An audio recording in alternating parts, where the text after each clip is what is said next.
여러분 안녕하십니까? 토요일 G1 AI 뉴스 시작하겠습니다. 원주생명협동교육관이 미래성장교육관으로 재탄생한 지 1년이 지났습니다.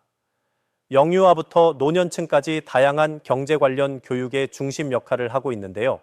맞춤형 교육의 시민 반응도 좋습니다. 보도에 박성준 기자입니다. 고사리 같은 손으로 장바구니에 채소와 과일 등을 담습니다. 장보기를 마치고 직접 계산도 합니다. 은행 창구에서 입출금을 하고 경제 관련 책도 읽습니다. 지난해 전국 최초로 경제 교육시설로 문을 연 원주 미래성장교육관입니다. 아이들이 좀 더 구체적인 사물을 가지고 직접 체험을 해볼 수 있고 시장놀이도 하고, 그리고 우리가 어린이집에서는 아무래도 환경이 제약적인데 원주 미래성장교육관은 예산 낭비 논란이 일었던 생명협동교육관을 리모델링해 문을 열었습니다. 강원자치도 경제진흥원이 위탁 운영하고 있는데 운영 방식은 맞춤형 경제교육입니다. 가장 인기 있는 건 어린이 경제교육 프로그램. 아이들을 위해 자체 제작한 교재를 활용해 특색 있는 경제교육을 진행합니다. 경제 플리마켓과 VR 미래 직업 체험, 경제 캠프 등 인기가 많아 이해하기 어려울 정도입니다. 이곳 원주 미래성장교육관은 유아부터 노년층까지 월 평균 2천여 명이 방문하고 있습니다. 개관 1년 만에 누적 방문 2만 명을 달성했습니다. 성인을 대상으로 한 금융투자와 재테크, 경제 상식 등은 물론 소상공인과 대학생, 주부 등 맞춤형 교육이 이뤄지고 있습니다. 원주 시민들 중에서도 워런 버핏과 같은 대부호가 나올 수 있지 않습니까? 부자가 될 수 있는, 그리고 적어도 손해는 보지 않는 그러한 경제 지식가로 무장할 수 있는 원주 시민들에게 그러한 서비스를 제공하는 경제를 교육하는 미래성장교육관이 경제 도시로 성장하려는 원주시의 또 다른 한 축이 되고 있습니다. G1 뉴스 박순주입니다. 강원자치도가 산업통상자원부와 한국에너지공단이 주관한 2025년 미래지역에너지 생태계 활성화 사업 공모에 최종 선정됐습니다. 총 25억 원이 투입되는 이번 사업은 춘천시 송암 스포츠타운 일원에 에너지 저장 장치를 활용한 전기차, 전기자 전거 충전기 등 분산형 에너지 인프라를 구축하는 게 핵심입니다. 오는 12월 사업이 완료되면 최대 40% 저렴한 요금으로 전기차, 전기자전거 충전이 가능합니다. 춘천시가 자금난을 겪고 있는 지역 중소기업과 소상공인을 위한 자금 지원을 확대합니다. 춘천시는 중소기업 육성자금 융자 규모를 기존 200억 원에서 400억 원으로 2배 늘리고 특례보증 지원도 30억 원에서 75억 원으로 확대 편성했다고 밝혔습니다.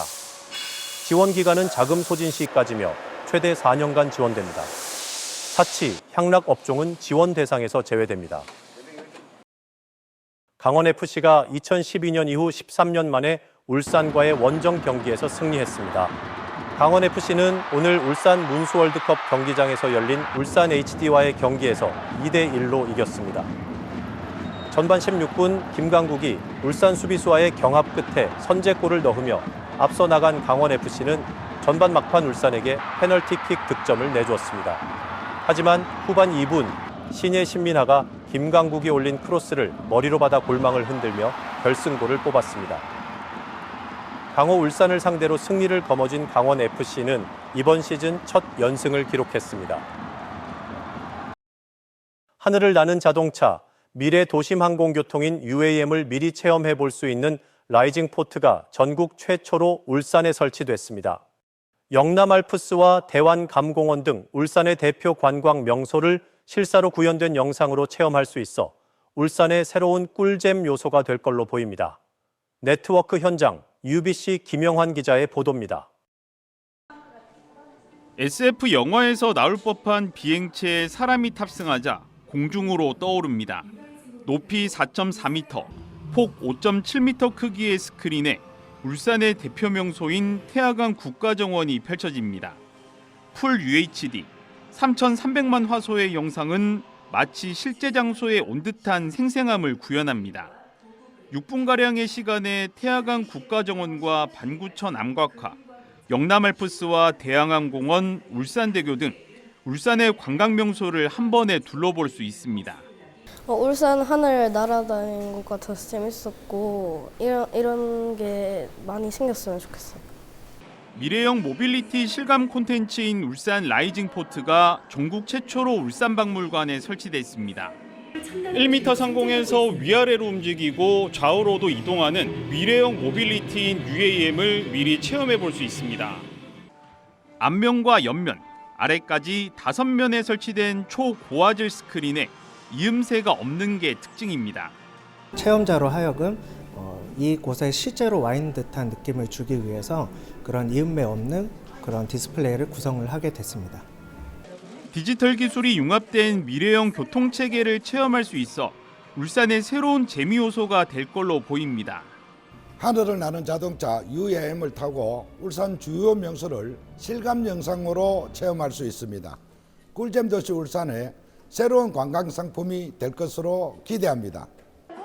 이달 말까지 시험 운영을 거쳐 5월 1일부터 유료로 운영되며 청소년은 5,000원, 성인은 만원, 울산 시민은 50% 할인된 가격에 이용할 수 있습니다.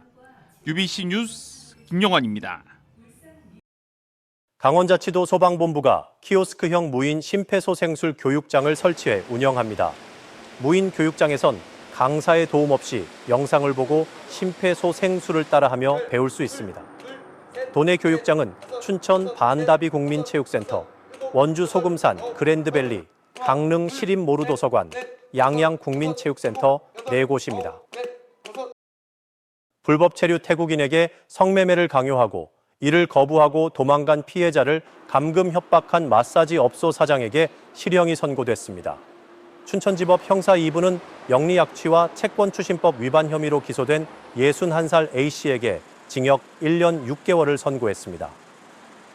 A씨는 지난해 10월 불법 체류 태국인 여성 B씨에게 업소에 근무하는 조건으로 1,600만 원을 빌려주고 이를 빌미로 손님을 상대로 성매매를 강요한 혐의 등으로 재판에 넘겨졌습니다. 재판부는 피해자가 상당한 정신적 고통을 느낀 것으로 보이고 피해자와 합의에 이르지도 못했다고 판시했습니다. 홍천군 공직자들이 영남 지역 산불 피해 지원을 위한 특별모금 캠페인을 벌여 성금 736만 원을 전달했습니다. 홍천군은 갑작스런 산불 피해로 어려움을 겪고 있을 영남 지역에 도움을 드리기 위해 직원들이 다 함께 마음을 모았다고 밝혔습니다. 전달된 성금은 강원사회복지공동모금회를 울통해 산불 피해 지역에 전달됩니다. 춘천시가 올해 청년 중증장애인 자산형성사업 신규 참여자 12명을 모집합니다. 춘천시는 3년간 참여자가 매월 15만 원 이상 저축하면 매월 15만 원씩 지원합니다. 모집 기간은 모레부터 오는 5월 2일까지로 주소지 행정복지센터를 방문해 신청하면 됩니다. 삼척시가 농작물 병해충 방제 사업을 위해 12억 원을 투입합니다. 삼척시는 하장면 일대 방제지 216가를 대상으로 시스트 선충 방제 사업을 추진하기로 했습니다. 시스트 선충은 지난 2011년 태백 지역에서 처음 발생했는데 감염되면 배추 뿌리의 양분 공급이 제대로 되지 않아 생육 저하 등의 증상이 나타납니다. 동해시가 다음 달 5월부터 지역 농산물 가공품의 경쟁력 강화를 위한 홍보를 강화하기로 했습니다. 동해시는 농산물 가공 지원 센터를 통해 생산업체가 각종 박람회에 참가할 수 있도록 지원하고 소규모 가공업체에게는 소비자 참여형 소셜 네트워크 서비스 홍보를 지원할 방침입니다. 동해시는 가공품 홍보가 강화되면 새로운 소비층이 유입돼 지역 농산물 판로 확대에 도움이 될 것으로 기대하고 있습니다. 지원 AI 뉴스 마칩니다. 시청해주신 여러분 감사합니다.